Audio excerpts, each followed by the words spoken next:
ये कड़वी बात मैं इसलिए कह रहा हूं कि अगर हमने सोच लिया है कि हम खुद के लिए जिंदा रहने के वास्ते पैदा किए गए हैं, तो मेरे मरने के बाद कोई फातिहा भी नहीं पढ़ने वाला है, इसको लिख लीजिए। और अगर ये जिंदगी के एजेंडे में कोई हिस्सा अगर बाकी है कि मैं जिस मसलक और अकीदे पर हूं, मुझ पर मेरे जिन बुजुर्गों ने एतमाद और भरोसा करके वारिसे अंबिया की दस्तार बांधी है, वो मुलाजमत और नौकरी के लिए नहीं बांधी है, मुस्तफ़ा के दीन और निज़ामी रसूल के बका के लिए बांधी है। आपने पढ़ा भी है, सुना भी है। इस वक्त अलकाबात बांटने की फैक्ट्री हमारे यहां खड़ी हो गई है। जिसको देखिए पोस्टर आपका है, प्रेस वाले को जो लिख के दीजिएगा वो छाप देगा, उसको तो पैसे से मतलब है। आप किसी को गाली भी लिख के देंगे तो वो छाप देगा, उसको पैसे से मतलब है। आखिर इस तहरीक की जरूरत क्यों पड़ी?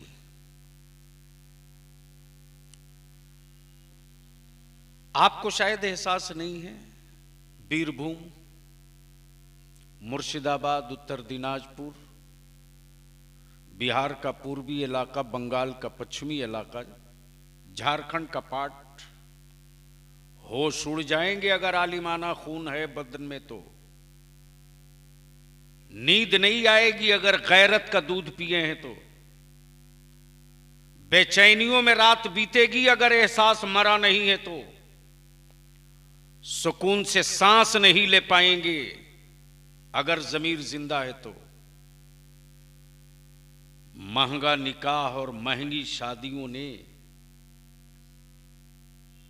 मेरी बेटियों को मजबूर कर दिया है गैरों की तरफ जाने के लिए। कौन मुजरिम है? क़यामत के दिन कौन जवाब देगा? किससे पूछ की जाएगी? किससे बाज़पुरस होगी? निकाल दूं आईबी की रिपोर्ट तो शायद सड़कों पर आप हम चेहरा दिखाने के लायक नहीं बचेंगे। जहां मेरी कौम की गरीब बेटियां जा चुकी हैं, फ्रॉड करके, चीटिंग करके, मुसलमान बन के, गरीब बेटियों के बाप से बगैर किसी पैसे के, उल्टा पैसा देकर दलालों के जरिए शादी करके ले जाकर यूपी में, हरियाणा में, पंजाब में बेटियां बेची जा रही हैं। हम मस्त हैं नारा लगाने में, हम मस्त हैं पगड़ी का तुर्रा ठीक करने में, हम मस्त हैं अलकाब आदाब लेकर घूमने में। बेचैनी इस बात की है, इसको कैसे रोका जाए? नंबर 1, मेरे रसूल करीम अलैहिस्सलाम की तौहीन करना हिंदुस्तान में कुछ सियासी पार्टी, कुछ संगठन, कुछ तंजीम के लोगों का कारोबार बन गया है। आपने शायद पढ़ा हो, और उसके प्रोटेस्ट पे, उसके एहतजाज में, उसके खिलाफ आंदोलन करने हमारे बच्चे निकलते हैं तो गोली मार दिए जाते हैं। हम लाश उठाकर कब्र में सिर्फ दफन कर देते हैं। हमसे बेहतर कीड़े हैं, हमसे बेहतर वो कीड़े हैं जो कीड़े नालियों में रह करके भी मुर्दा नजर नहीं आ रहे। हम उससे भी बदतर कीड़े हो चुके हैं कि जिंदा रह करके भी हम जिंदा नजर नहीं आ रहे। तब जरूरत महसूस किया इदारी शरीयत ने कि जिंदगी अपनी होगी तो दर्द होगा, जिस्म मेरा होगा तो हमें दर्द होगा। और जब दिल मदीने की सरकार के दरवाजे दहलीज पर नजर कर देंगे तो खंजर लाख चलते रहे, मेरी रूहों को कोई दर्द नहीं होना। इसलिए कि जिंदगी ईमान वाले की अपने लिए थोड़ी है, वो तो आका करीम के लिए है। ताबेदारी शरिया ने तय किया कि क्यों नहीं हम लड़ें। लिख लीजिए, हमारी नस्लों की लड़ाई कोई सियासी पार्टी नहीं लड़ेगी, कोई सियासी पार्टी नहीं लड़ेगी। आपकी नस्लों के मुस्तकबिल की जंग कोई नहीं लड़ेगा। अगर लड़ने वाले होते लोग तो मस्जिद टूटी नहीं होती। लड़ने वाले होते लोग तो मेरे बच्चों को बगैर किसी सबूत के आतंकवादी कह के जेल में नहीं डाल दिया जाता। अगर लड़ने वाले होते लोग तो मेरे रसूल की तौहीन करने वाला सड़क पर गुंडा की तरह सीना तान के नहीं घूमता, जेल की सलाखों में होता। ताबेदारी शरिया ने तय किया कि अब हम अपने उलमा और अइम्मा का जत्था लेकर निकलेंगे। और अहले सुन्नत की मसलके आला हजरत की यही पहचान है। जब पहली मर्तबा इस हमारे मुल्क में शाहबानों के इसका मसला उठा था, नए नौजवान नस्ल के, नई नस्ल के आलिमों को शायद पता नहीं होगा, वो मसला ये था कि तलाक देने के बाद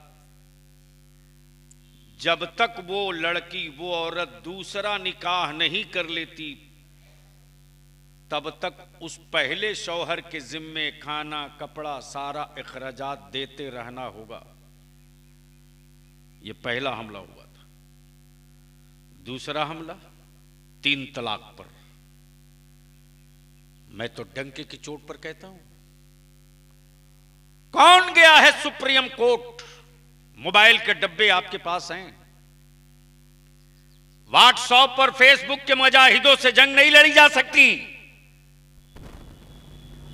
वो सिर्फ मोबाइल के डब्बे में रहने वाले लोग हैं, मैदान में आने वाले लोग नहीं हैं। डब्बे में रहने वाले कारोबार तो कर सकते हैं, मसलक के वफादार नहीं हो सकते। डब्बे पर काम करने वाले जमीन पर कहीं नजर नहीं आएंगे। इसलिए कि जमीन पर उतरने के लिए पैर कांटों पर रखना पड़ेगा। फूलों से मुलाकात नहीं होगी।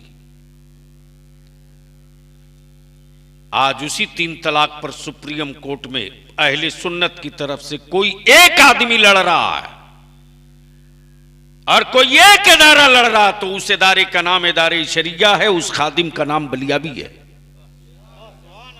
और उसी सुप्रीम कोर्ट के चौखट से बलियाबी कहकर निकला था, तुमको जो कानून बनाना हो बना लो, हिंदुस्तान का ईमान वाला उसी पर अमल करेगा जो मदीने के मुस्तफा ने शरीयत दिया है, उससे हटकर कोई काम नहीं करेगा। लेकिन ये फेसबुक वाले, व्हाट्सएप वाले, इनका भी जिंदा रहना जरूरी है। इनका भी जिंदा रहना जरूरी है। इसलिए कि मेरी कौम के, मेरे बच्चों को, मेरी नस्लों को, मैं तो साफ कहता हूं, किसी को तकलीफ हो तो हुआ करे। किसी को तौफीक हुई कि जिस गांव में जलसा हो रहा उस गांव के जिम्मेदारों से, कमेटी वालों से, मस्जिद के सदर सेक्रेटरी से पूछ सके कि आप मस्जिद के इमाम को तनख्वाह क्या देते हो? क्यों 5 किलोमीटर लाइट लगाए हो? कम लगाओ। क्यों इतना बड़ा पिंडाल बांधे हो, छोटा बांधो? क्या जरूरी है बहुत डेकोरेशन करने की? कहां मेरी जमात जा रही है? क्या मसल के आला हजरत इसी का नाम है कि सिर्फ लंगर, संदल, चादर, उर्स, इसी का नाम मसल के आला हजरत है? मस्जिदें छीनी जा रही हैं, हम मस्त हैं। आखिर इन सारी चीजों का हल क्या है? इससे कैसे निपटेंगे? फुर्सत किसी को नहीं। और जिस मजहब के पेशवा कुर्बानी नहीं देते हैं, उस मजहब के मानने वाले कुर्बान गाह में कत्ल तो किए जाते हैं, कत्ल तो किए जाते हैं, हिफाजत नहीं की जाती। और जिस कौम का मजहबी पेशवा मैदान में होता है, उस कौम के लोग सुकून के साथ अपने मजहब पर कायम रह के मकान में होते हैं। मैंने अर्ज किया था, लोहापुर में हजरत मुफ्ती जुबैर साहब भी थे और कई उलमाए किराम थे आपके मुर्शिदाबाद के। लेकिन मुझे हैरत भी है और खुशी भी है। हैरत इसलिए है कि उनसे ये उम्मीद नहीं थी, और खुशी इस बात की है कि अच्छा हुआ, एक सीख और सबक मिल गया। तो इन सारे मुद्दों को लेकर, इन सारे एजेंडों को लेकर इदारे शरिया की जो तहरीक बेदारी चल रही है, जहेज को ख़त्म करो, निकाह को सस्ता करो, अपनी मस्जिदों के तहफ़्फ़ुज़ का, अपने मदरसों की हिफाजत का, और नई नस्ल के जो हमारे बच्चे इस वक्त नशा के आदी हो गए हैं, शराब, जुआ, स्मैक, भांग, अफीम, मालूम है इसका साइड इफेक्ट क्या हो रहा है? नामर्दी के शिकार हो रहे बच्चे, किसी काम के नहीं बचेंगे। चौथा मसला है नामूसे रिसालत।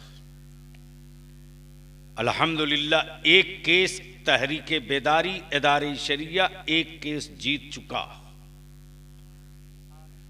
एक केस जीत चुका, और निकालिए रिकॉर्ड में है। अमित शाह को पार्लियामेंट में आकर बयान देकर कानून बनाना पड़ा इस हुकूमत को। जब बलियावी ने झारखंड से ललकार कर कहा, दिल्ली वालों कान खोल के सुन लो, मेरे बच्चों को लावारिस समझ करके जंगली घास समझकर रौंदने की गलती करोगे तो अब तक सियासी पार्टियों के वर्करों से पंगा हुआ था, अब रसूलुल्लाह के आशिकों से आर पार होगा, अंजाम सोच लेना। जब निकल जाऊंगा अपने इमाम और उलमा को लेकर अमामा और जुब्बा के साथ, तो तुम्हारी जेलों की साइज छोटी हो जाएगी, लिख लो, वरना बंद करो यह ड्रामा। जिनके बाप दादा ने अंग्रेजों की दलाली की, वह हमारे बच्चों से सबूत मांगते हैं कि तुम हिंदुस्तानी हो के नहीं हो। इसके खिलाफ कौन खड़ा होगा? आपको खड़ा होना होगा, आपको खड़ा होना होगा, मस्जिद मस्जिद से खड़ा होना होगा, गांव गांव से खड़ा होना होगा, चैनल और आपको जंजीर बनाकर खड़ा होना पड़ेगा, वरना आने वाला दिन इतना काला दिन दिख रहा है कि कल जब वक्त आएगा तो फिर आप याद करके कहिएगा कोई रईसुल कलम अरशदुल कादरी का परवरदा आया था जो हमारे दरवाजे पर चल करके आकर के बोला था कि उठो अब सोने का वक्त नहीं, काश हम उस वक्त जग गए होते, सोए ना होते। मॉब लिंचिंग के खिलाफ हमने रखा था कि हमारे बच्चों को तो लवारी समझ लिया, जानवर लेके जा रहा, घेर के मार दो, टोपी दाढ़ी देखो घेर के मार दो। हद तो यह हो गई साहब कि वर्दी वाला पुलिस ट्रेन में टोपी दाढ़ी देख के मारा है, ट्रेन में। भूल गए कि याद है? बोलिए, डर क्यों रहे? भूल गए कि याद है? क्यों? हमारी जान की कोई कीमत नहीं है? हमारे बच्चों की कोई हैसियत नहीं है? क्या हमारे बाप दादा हिंदुस्तानी नहीं है? क्या इस मुल्क की आजादी के लिए मेरे बाप दादा की कुर्बानी नहीं है? क्या हम लावारिस जानवर हैं? पुलिस वाला वर्दी पहन के मार रहा और एक सेकुलर पार्टी नहीं बोलती कि इन पागलों का इलाज करो। क्यों? इसलिए कि लोगों को मालूम है कि मुसलमान गुंगा हो चुका है, यह अब नहीं बोलने के लायक बचा है। इदारे शरिया की तहरीक बेदारी इसी के लिए लेकर गांव गांव हम लोग घूम रहे हैं कि हम गुंगी कौम की औलाद नहीं, हम उस पैगंबर की उम्मत हैं जो गुंगे पत्थरों को बुलवाना जानता है, उस रसूल के आशिक हैं। उस नबी की अजमत के लिए हम आग में कूद करके भी बोलेंगे और सत्ता और हुकूमत के सर पर चढ़ करके भी बोलेंगे। उसके लिए ये तहरीक है। एक कानून माना, तब इदारे शरिया ने महसूस किया कि जिस तरह दलित भाइयों के लिए, आदिवासी भाइयों के लिए दलित एक्ट बना है। मालूम है दलित एक्ट के बारे में? मालूम है? नहीं मालूम है। कमाल है साहब। हजरत हम कहां हैं? किस गड्ढे में मेरी नस्लों को दफन किया जा रहा है? अलकाब के लिए हम लड़ रहे हैं, तमगा के लिए हम लड़ रहे हैं।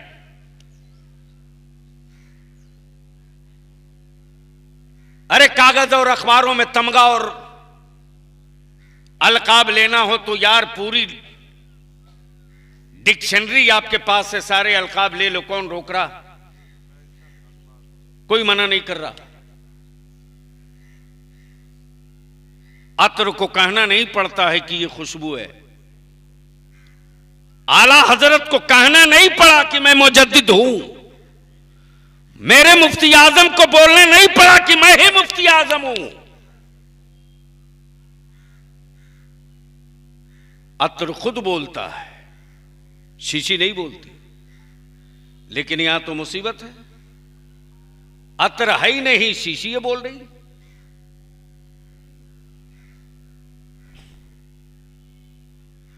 इसीलिए मेरे भाई, दलित एक्ट उसको कहते हैं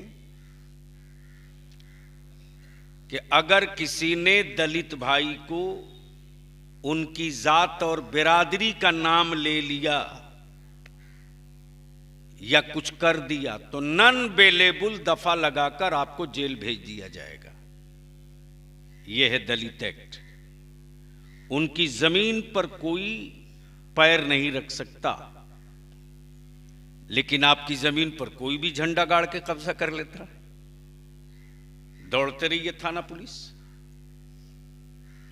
ये मॉब लिंचिंग, ये मौजूदा हालात देखते हुए इदारे शरिया ने तय किया कि क्यों नहीं हम लोग भी इसकी लड़ाई लड़ें कि जिस तरह दलित भाइयों को, आदिवासी भाइयों को दलित एक्ट दे करके उनके मन के अंदर संविधान, समाज में इज्जत आबरू के साथ जीने का हक दिया गया, उसी तरह उन्हीं धाराओं के साथ एक मुस्लिम सेफ्टी एक्ट बन जाए ताकि मेरे भी बच्चे खौफ में न जी सकें, हमारे भी बच्चे भारत में सीना तान के जी सकें। यह मिशन है। तो जहेज को खत्म करो, निकाह को सस्ता करो, नशा से बच्चों को बचाओ, नबी की इज्जत और नामूस के लिए कानून बनाओ। तो एक कानून तो बन गया। दूसरे कानून के लिए एक एक इजलास में 1.5 लाख की भीड़ हो रही है। और आज मैं रास्ते में, कल मैं रास्ते में था तो मौलाना मौजम साहब, क्या गजब की, कल तो मैं खुशी से झूम रहा था। दर्जनों लड़के वाले जो नकदी पैसा ले चुके थे, लड़की वाले के दरवाजे लौटा लौटा के आ रहे हैं। मैं वीडियो क्लिप दिखा दूंगा। इदारे शरिया टाइम्स, इदारे शरिया तहरीक बेदारी, तहरीक बेदारी इदारे शरिया जो ग्रुप है, जाइए मिल जाएगा आपको। हम मायूस ना हो। हमारे बच्चों ने हमारे साथ कहां नाइंसाफी किया है।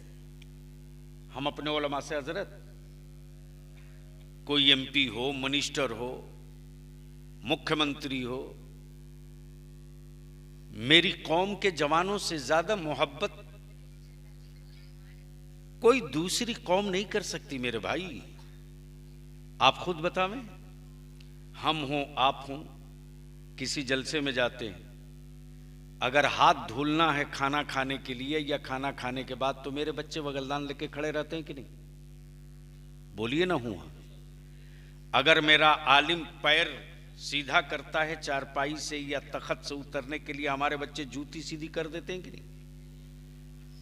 करते हैं कि नहीं? अब इसके बाद क्या चाहते हैं आप?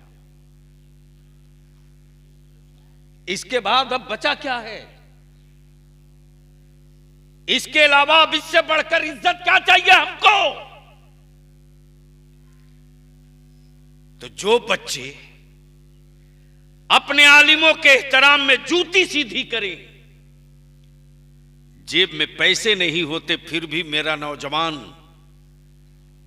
ठेला पर फल बेचता, सब्जी बेचता, कुछ भी बेचता, और कोई बड़ा बुजुर्ग आलिम जिसको पहचान रहा गलती से गाड़ी रुक जाती है तो साहब चाय लेके दौड़ता है, पान लेके दौड़ता है। आखिर इस अकीदत को हम कहां ज़बा कर रहे हैं? आखिर इस अकीदत का जनाजा मैं क्यों पढ़ रहा हूं? इस अकीदत को बचाने के लिए बताओ मुझको कौन आएगा? कैसे बचेगा? यही नौजवान अगर रिवोल्ट कर गए, यही नौजवान अगर रिवोल्ट कर गए तो माफ कीजिएगा, मस्जिदों के मुसल्ले पर आप तन्हा रह जाइएगा, आपके पीछे कोई फौज नहीं रहेगी। और अगर इस नस्ल को आप बचा लीजिएगा तो आप जंगल में भी रहिएगा, आपका खानदान वाला आपको ईसाले सवाब करे न करे, मेरी मिल्लत का, मेरी जमात का एक एक बच्चा ईसाले सवाब करते रहेगा। इन्हीं सारे एजेंडे और मुद्दों को लेकर अब आपकी राय भी जानना चाहिए। तो क्या ये तहरीक बेदारी का इजलास इस इलाके में होना चाहिए कि नहीं होना चाहिए? आप धीरे बोल रहे हैं। इस इलाके में तहरीक बेदारी का इजलास होना चाहिए कि नहीं होना चाहिए? तो कैसे होगा? इसके लिए हजरत एक कमेटी बना दीजिए। पूरे ये कौन सा, नहीं वो ब्लॉक भगवान गोला 2, भगवान गोला 2 में सदर साहब हैं मदरसे के। माशाल्लाह, मुबारक हो। मैं आपका शुक्रिया अदा करूं, आपको धन्यवाद। बदरुल इस्लाम मुजद्दिदी, ऐ सुभान अल्लाह, क्या बात रही। मैं आप सबका शुक्रिया अदा करूं कि आपने नशिस्त के लिए एहतमाम भी किया, खुद शरीक भी हुए। तो मैं ये चाहता हूं जो काम का तरीका हम लोगों ने अपनाया है वो ये कि हर गांव से 21 आदमी, 11 आदमी, 15 आदमी, 20 आदमी की एक कमेटी बने इस्तकबालिया तहरीक बेदारी की। उसमें मस्जिदों के सदर भी हों, मुतवल्ली भी हों, मदरसों के सदर भी हों, मुतवल्ली भी हों, और उसी के साथ साथ उस गांव के जो जिम्मेदार व्यक्ति, मैं पूरे दावे के साथ कह रहा हूं, सदर साहब आप देखेंगे, पढ़ेंगे, उर्दू में है, बंगला में रहता तो आप पढ़ लेते, लेकिन वीडियो क्लिप आप समझ लेंगे, बहुत आसान उर्दू में है। यानी तहरीक बेदारी के बाद हमारे उलमा सोए नहीं हैं। तहरीक बेदारी का आज इजलास खत्म हुआ है, दिन में इजलास होता है और एक दिन आराम करके दूसरे दिन से सारा आलिम फिर निकल गया उसी तरह मैदान में। और गांव गांव की कमेटियां बनी हुई पहले से थी, जो जलसे में लोग आए थे, उन्हीं कमेटियों ने मिलकर के अपने गांव की एक पंचायत करके ऐलान कर दिया कि मेरे गांव में कोई भी डीजे, बाजा, पटाखा, आतिशबाजी करते हुए कोई बारात आएगी तो उस बारात के दूल्हे का निकाह मेरी मस्जिद का इमाम नहीं पढ़ाएगा। इस ऐलान के बाद जो भौचाल मचा है, तो अल्हम्दुलिल्लाह मुझे फख्र है अपने मुफ्ती आजम की अता पर कि अब तो दूसरी जमात वाले परेशान हो गए हैं कि अब तक तो हम यही कह के इनको डुबोते रहे हैं कि ये उर्स और चादर और संदल और गागर और लंगर के अलावा कुछ नहीं करते, अब इसकी काट में क्या निकाल के लाऊं, परेशानी में। लेकिन हम लोगों ने भी तय किया है कि 5 ही आदमी सही, 10 ही आदमी सही, काम करना है तो करना है। तो क्या आप हजरात हैं मुत्तफिक? आप लोग भी अगर आगे आ जाते तो शरीक हो जाते, इसमें आ जाइए अगर दिक्कत ना हो तो। हाँ देखिए, जब काम के लिए उतर गए हैं, ये वही बलियाबी है जिस पर लोग हैरत करते हैं कि जो बलियाबी जहाज से नीचे नहीं चलता था, आज वो गांव गांव घूम रहा है। इसलिए नहीं कि किसी बुरे दिन में मैं हूं, अल्हम्दुलिल्लाह मेरे गौसो ख्वाजा का, मेरे अताए रसूल, मेरे मोइनुद्दीन सरकार आका, मेरे आला हजरत, मेरे मुफ्ती आजम, मेरे सरकारों का इतना करम है कि कहीं भी रहो मस्त रहो। लेकिन जिंदगी का एक एजेंडा है, खुद को जीने के लिए मत जियो वरना मार दिए जाओगे। अपनी नस्लों को जिंदा रखने के लिए जियो, मरने के बाद भी जिंदा रखे जाओगे। तो फिर बता दें कि क्या तहरीके बेदारी का इजलास होना चाहिए? आप लोग साथ देंगे? आप लोग साथ देंगे? तो मैं तो चाहूंगा कि हजरत मौलाना मुअज्जम साहब, इसके बारे में तो हमें पता नहीं, हम तो आपको और मुफ्ती जुबैर साहब को, नजीर बाबू को, बाकी तो फेस से उलमा को पहचानते हैं, नाम हमको पता नहीं। इसलिए एक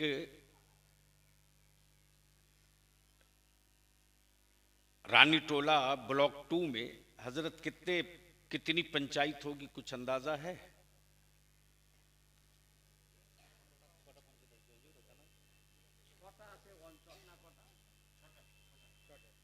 अंचल तो अलग हो गया, पंचायत अलग हो गया, विलेज ग्राम।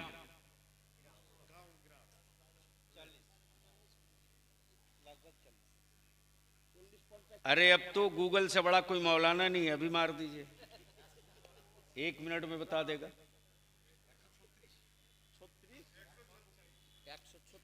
नहीं, इतना नहीं होगा, अंचल अलग हो गया, ब्लॉक गांव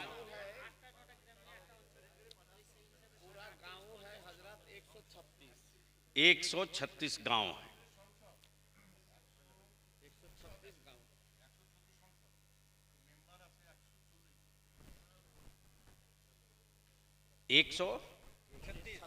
136 गांव है।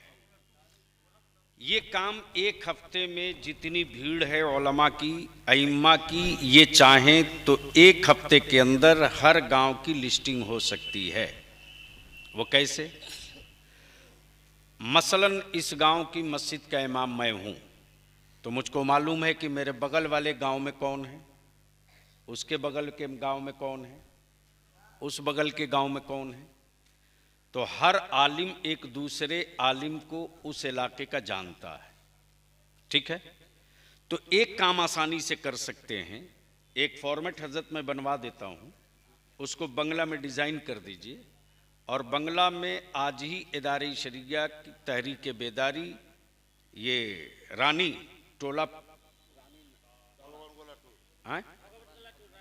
भगवान गोला 2 तहरीक बेदारी मुर्शिदाबाद करके एक व्हाट्सएप ग्रुप क्रिएट कर दीजिए, और अल्लाह के वास्ते उसी में, उस ग्रुप में किसी हजरत की तकरीर मत डालिएगा, जो काम की चीज़ हो वो डालिएगा, वरना एक लानत हो गई है कि जिस चीज़ की कोई ज़रूरत नहीं उस चीज़ को लोग डाल देते।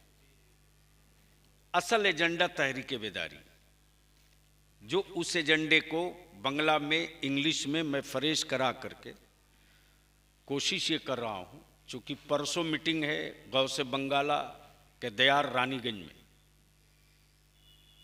रानीगंज की मीटिंग के बाद मैं कोलकाता जाऊँगा।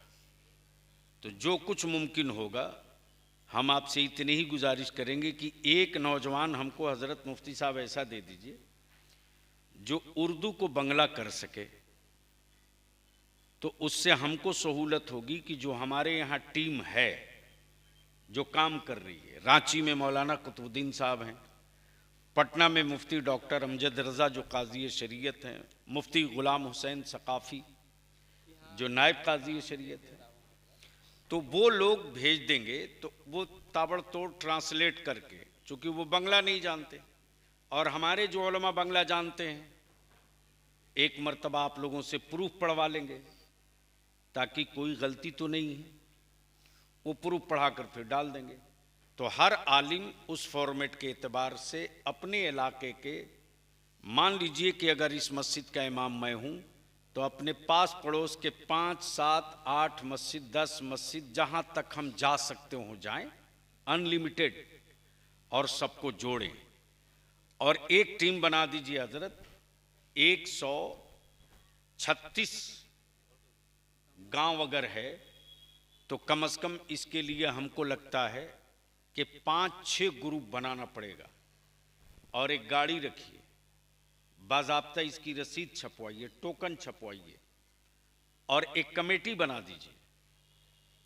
इसलिए कि मेरा आलिम गरीब है, तनख्वाह ही कितनी मिलती है, वो अपने खर्चे से एक बार मीटिंग में आएगा, 2 बार आएगा। यहाँ के और अतराफ के कुछ अहले सुन्नत के जिम्मेदारान की एक कोर कमेटी भी बना दीजिए। वो सारे लोग मिल बैठ करके इन एजेंडों पर गौर करके और इस तहरीक को आगे बढ़ावें। जब ये तहरीक आगे बढ़ जाए, कोई एक तारीख तय कर ली जाए, मौसम अच्छा देख करके जगह तय कर ली जाए। हमें लगता है कि इस वक्त मेरी पूरी जमात, पूरी कौम प्यासी बैठी है। हजरत, आप भीड़ देखेंगे तो कहेंगे कि ये तो देश में कोई इस वक्त कोई लीडर इतना बड़ा नहीं है जिसकी सम्मेलन और जिसकी सभा में इतना बड़ा मजमा आवेगा। गांव का गांव बाइनर लगाकर मेरा नौजवान जो चला है, मेरा आलिम जो चला है, तो इसका एक ही फायदा नहीं हुआ है, कई फायदा हुआ है। जो दूसरा बड़ा फायदा हुआ वो ये हुआ कि दीन में जब लाखों का सैलाब टोपी दाढ़ी के साथ, झंडा के साथ जब शहर में दाखिल हुआ है, तो फिरका परस्त ताकतों की हिम्मत पस्त हुई है और उनको रात में नींद नहीं आई है जनाब, और उनको सोचना पड़ा है कि अब अगर इनसे पंगा लेंगे तो सवाल का जवाब मिलेगा। इसलिए कि हम रात में निकले कौन देखा, अकीदत में निकले कौन जाना। अकीदत में रोज निकलते हैं, जरूरत के लिए एक दिन निकलना पड़ेगा। तो इन्हीं चंद जुमलों के साथ आपने इतनी देर तक मेरे इदारे शरिया की, अहले सुन्नत की इस तहरीक के ताल्लुक से सुना। एजेंडे भी पेश कर दिए गए, वक्त भी ज़्यादा हो रहा आप हजरात को भी, तो मैं चाहूँगा कि आप हजरात भी अपनी राय 1-1 मिनट में दें कि इसको कैसे किया जाए और आप क्या मदद कर सकते हैं उस सिलसिले में। अब हजरत, अब आप माइक संभालिए, आप बनाते हैं। हम किसी हुकूमत के खिलाफ कोई हुकूमत बनाने नहीं जा रहे। हमने जिन हुकूमतों को चुना है उन्हीं हुकूमतों से तो कह रहे हैं कि ये कानून बना दो।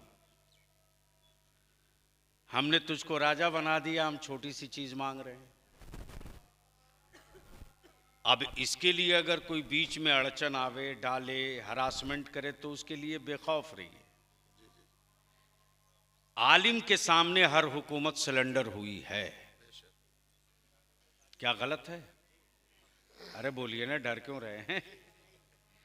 सच ये है कि आलिमों ने अपना आलिमाना तेवर दिखाना छोड़ दिया। आज भी इस टोपी दाढ़ी की हैबत से अमेरिका बाप बाप चिल्ला रहा है। तो सुन्नत, सिर्फ सुन्नत के खौफ से, सिर्फ सुन्नत के खौफ से कुफ्र मैदान छोड़ के भाग जाए। जब वारिसे अंबिया सड़क पे निकल आएंगे तो कौन टिकने वाला है हजरत? उसके अलावा भी जहां जरूरत पड़ेगी, और मैं याद दिला दूं, मैं बोलता नहीं हूं, नेकी करके भूल जाने की आदत रखता हूं। इसी बंगाल में हवालात में बंद होने जा रहे थे कुछ हजरत लोग, थाना ले जाके बैठा चुका था और अनकरीब था कि हजरत जाएंगे, पैक होंगे, चालान होगा। इसी मुर्शिदाबाद एसपी को मैंने फोन करके कहा कि गलती कर रहे हो आप। अगर मेरा आलिम हवालात में गया ना तो बलियावी का एजिटेशन और एहतजाज बड़ा भारी पड़ जाएगा। बाइज्जत उसी थाने से बेल दिलवा के भिजवाया हूं। इसलिए मैं बड़ा वादा तो नहीं करूंगा, लेकिन ये यकीन दिलाता हूं कि तहरीक बेदारी, नामूसे रिसालत, नस्लों के तहफ़्फ़ुज़ के लिए पसीना जहां गिरेगा, आपके पसीना से पहले बलियावी खून गिरा लेगा। যা হোক, ইনি যে মেসেজটা আমাদেরকে দিলেন আমাদের মুর্শিদাবাদের ইতিহাস, সেটা আমি জানি অবশ্য, কিন্তু সব স্টেজে সব মজলিসে সেটা ব্যক্ত করা উচিত নয়। কোনো একজন মান্যবর আলিম অ্যারেস্ট হওয়ার পর তেনাকে চালান করে দেওয়ার কথা, এটা আমিও জানতাম। চালানের কাগজপত্র লেখালেখিও কমপ্লিট হয়ে গিয়েছিল, কিন্তু এই হুজুরের কাছে খবর যাওয়ার পর, ইনারি মোবাইলের ফোন পাওয়ার পরে তেনার সেই চালান কর্ম থেকে অব্যাহতি পেয়েছিলেন। যদিও উনি আমাদের আজকে এই সমাজে নেই, আমাদের এই সমাজে না থাকার পরেও যদি সে উপকার তিনি পেতে পারেন, আজকে আমরা ওনার সম্মুখে এই সমাজে এসেছি, আল্লাহ তাআলার উপর আমাদের সকলের ভরসা যে ওনার মতো নয়, বরং ওনার চাইতে আরও বেশি বেশি উপকার আমরা মাওলানা গোলাম রসুল বালিয়াবি সাহেবের কাছ থেকে इंशाअल्लाह पाबो, इंशाअल्लाह। तो हजरत, दूसरा सवाल मेरा, आप हम लोगों के सरपरस्त के हैसियत से रहेंगे। हम चाहते हैं कि जो टीम बनेगी इस इलाके में, उस टीम का जो सरपरस्त बनेगा उनके पास आपका फ़ोन नंबर होना ज़रूरी है। उनसे जो लोग वाबिस्ता होंगे वो लोग उन सरपरस्त से वाबिस्ता रहेंगे। ज़रूरत पड़ने पर आपको फ़ोन से इत्तला किया जाएगा। सवाल मेरा ये है कि हम लोग जिस मसाजिद में और मदारिस में काम करते हैं, उन मसाजिद और मदारिस की जो कमेटी होती है वो आवाम और जाहिल होती है, दाढ़ी मुंडवा होते हैं। गैर मुक़ल्लिद हजरात में एक इमाम साहब किसी मीटिंग में चले जाएंगे तो कमेटी उसमें रोक टोक नहीं करते हैं, लेकिन हमारे अहले सुन्नत वल जमात की जो कमेटी होती है, इमाम साहब अगर किसी मीटिंग में चले जाते हैं, जोहर की जमात में वो हाजिर नहीं है, तनख्वाह कैटी लाओ, मौलवी के ताड़ाओ, ये मौलविया चोलवे ना, ये मौलाना नहीं चलेगा। मीटिंग में एक दिन आने के बाद दूसरा दिन अगर आने का इरादा भी करेंगे तो उसमें रोक पड़ जाएगा, नहीं आ पाएंगे।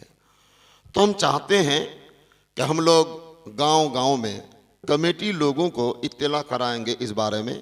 अगर ज़रूरत पड़ेगी तो कमेटी को समझाने के लिए हम किसके दार में जाएं? कमेटी को पहले समझाना होगा ताकि वो कमेटी हमें छोड़ दें मीटिंग में जाने के लिए। ना मौलाना ठीक है আমরা আছি, অসুবিধা নেই, নামাজ আমরা পড়িয়ে নেব, আপনি চলে যান, এটা অসুবিধা হয় না গো? इमामদের विशेष করে অসুবিধা। मुदर्रिसीन हजरात 6 हैं, उनमें एक अगर ना रहे तो दर्स व तदरीस का काम हो जाएगा, लेकिन इमाम अगर नहीं रहेंगे मस्जिद में तो 10 मुसल्लीन हैं, नमाजी हैं, और पीछे तो हमें नमाज पढ़बो ना, मौलवी कोई और पीछे तो नमाज होवे ना, ये जो है बड़ा चक्कर है। इस बारे में मशवरा दीजिए थोड़ा सा, क्या करना चाहिए, कमेटी को हम कैसे अपनाएं? उस सिलसिले में बड़ा आसान रास्ता है, चूंकि बिहार में भी, झारखंड में भी, उड़ीसा में भी